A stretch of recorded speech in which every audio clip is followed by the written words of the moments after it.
Hello and welcome everyone. So how you can restore your windows at restore point? So how we can do that? Okay. So first of all, open the start bar. Okay, and go to search here. Go to settings here. Okay.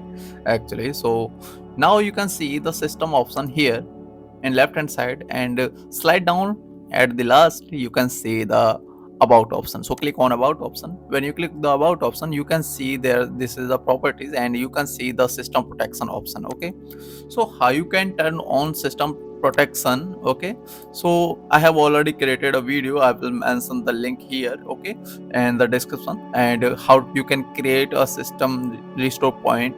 Also I have created the same video. I will attach the link. Okay, so let's talk about how you can restore the system, okay, and the restore point. So we have a option system restore. Okay, so click on the system restore and now you can see the new wizard here. Okay, so you can click next. Okay, now you can see I have already just created recently a restore point. Okay, so it will automatically create restore point whenever you update the operating system or something big happened in operating system. It will automatically create a restore point, but this is my manual restore point. Okay, you can see this is my manual restore point. Okay, so sometime you when you try to restore, it will give you some option here. Okay, it will give you some option here that you can direct restore the automatic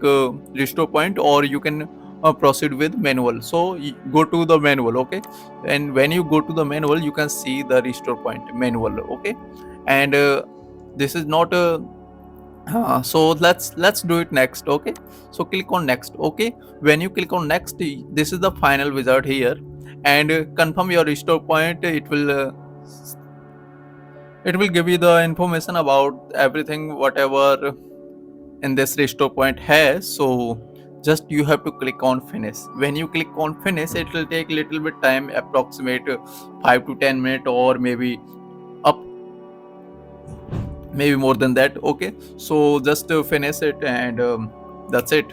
And I'm not going to finish it because I don't want to. So that's it, and that's it for today, and I'll see you in the next video. Thank you for being here.